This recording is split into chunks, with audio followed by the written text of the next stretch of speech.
షాద్ నగర్ వైపు ఉన్న మన స్వర్గసీమ వెంచర్లో ప్లాట్లు కొన్న వాళ్ళంతా సంతోషంగా ఉన్నారు. ఒక్కసారి విజిట్ చేయండి.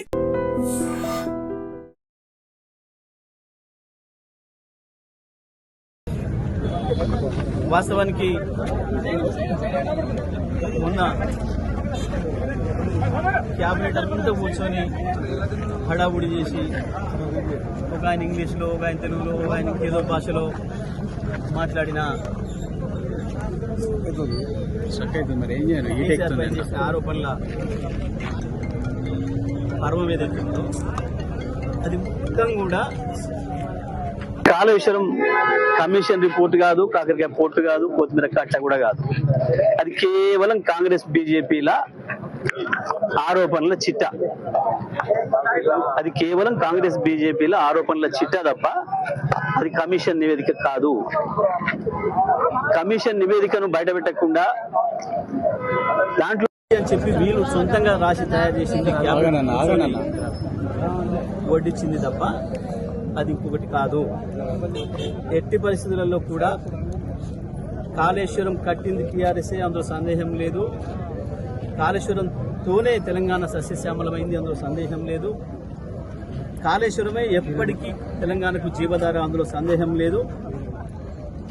ఈ 2-3 సంవత్సరాలు ఈ దుర్మార్గ కాంగ్రెస్ పాలన, బీజేపీ సమైక్య అందులో ఏజెంట్ల పాలన ఉన్నంత కాలం కొంత ఇబ్బంది పడతారేమో ప్రజలు, కానీ మళ్ళీ తప్పకుండా కేసీఆర్ వస్తారు. మళ్ళీ కాళేశ్వరమే మళ్ళీ మనను బతికిస్తుంది, అందులో సందేహం లేదు.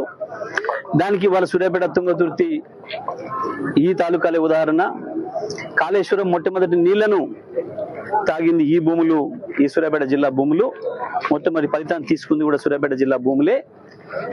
తప్పకుండా ఈ ప్రాంత ప్రజలు పెద్ద ఎత్తున దానిపైన పోరాటానికి సిద్ధమవుతున్నారు. ఇది కేవలం ఏదో కేసీఆర్ బదనాం చేస్తామని చెప్పి గత 2 సంవత్సరాల కాలంగా ఏదైతే పైన మోడీ గారి ఆశీస్సులతోని, పక్కన చంద్రబాబు గారి డైరెక్షన్ లో బనకచెర్ల కొరకే ఏదైతే కాళేశ్వరాన్ని పండబెడుతున్నారో, తప్పకుండా ఈ కుట్రలన్నింటినీ కూడా బయట పెడతాం, చీల్చి చెండాడతాం. రేపు శాసనసభలో కూడా తప్పకుండా దీన్ని నిలదీస్తాం. కాళేశ్వరం మంచిగా ఉంది, మీరు అందరు చూసిండ్రు. స్వయంగా నేను దానిపై నిలబడి చూసి మాట్లాడి చెప్పొచ్చినా, మేము చెప్పినాం, మేము ఛాలెంజ్ చేసినాం. మాకు కాళేశ్వరం కేసీఆర్కి అప్పచెప్పండి, 4 రోజుల్లో మొత్తం ఇటు కింద చిన్న సీతారాం తండ్రి దాకా నీళ్ళు తీసుకొస్తాం, రావి చెరువు నింపి ఇటు మోతే చివరి దాకా తీసుకుపోతాం. అక్కడ ఎస్ఆర్ఎస్పి పైన కూడా ఇంకా నీళ్లు రాక ఇబ్బందులు పడుతున్న ఆ ప్రాంతానికి కూడా నీళ్లు అందిస్తామనే మాటను మేము ఏదైతే చెప్పినామో మళ్ళీ కూడా మేము అదే మాట మీద నిలబడి ఉన్నాం. ఎట్టి పరిస్థితులలో కూడా కాళేశ్వరంకి ఇక్కడ చిన్న నష్టం కాలే. కాళేశ్వరం నివేదిక పేరు మీద ఇవాళ కాంగ్రెస్ పార్టీ ప్రభుత్వం చేస్తున్నది మోసపూరిత ప్రచారం తప్ప అది ఇంకొకటి కాదు. అది ఈ పనికి మాలిన వాటికి వీటికి భయపడే దాంట్లో ఎవరం కూడా లేము. ఈ పని పిట్ట బెదిరింపులు బెదిరించి ఏదో చేద్దామని చెప్పేసి అని చిల్లర ఆలోచనలు చేస్తున్నారు.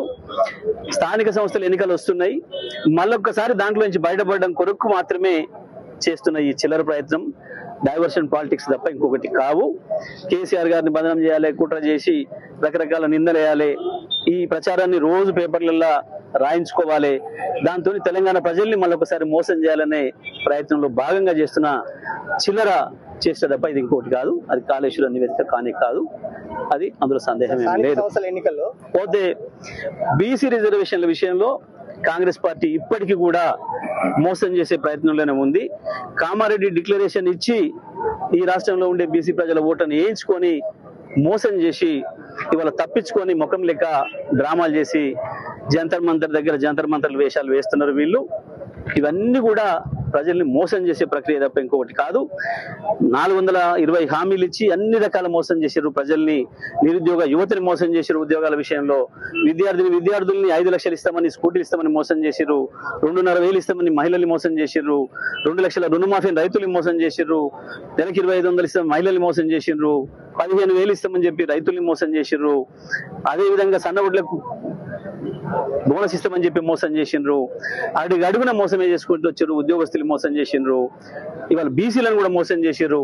దాంట్లో నుంచి తప్పించుకోవడం కొరకు వేస్తున్న డ్రామాలే ఇవన్నీ కూడా. ఈ జంతర్ మంతర్ నాటకాలు కావచ్చు, కాళేశ్వరం కమిషన్ రిపోర్ట్ పేరు మీద వీళ్ళు చేసిన కాంగ్రెస్ పార్టీ నివేదిక కావచ్చు, ఇవన్నీ కూడా ప్రభుత్వం యొక్క నాటకాలు, కాంగ్రెస్ బీజేపీల నాటకాలు తప్ప ఇంకోటి కావు. నిజంగా ప్రస్తుతం ఉన్నటువంటి సమాజం దేనికి ప్రయారిటీ ఇస్తుంది? ఆర్థిక సంబంధాల చుట్టూ మాత్రమే తిరుగుతోంది. మళ్ళీ ఎన్నికలంగానే చాలా విరక్తి కలుగుతున్నాం. మంచి అనిపిస్తుంది కదా, లేడీస్ కూడా ఛాలెంజింగ్ జాబ్స్ చేసినప్పుడు చాలా బాగుంటది. ఫుడ్ డెలివరీ ఇవ్వటానికి వెళ్ళినటువంటి డెలివరీ బాయ్ అనిల్ పై కళ్ళ ముందు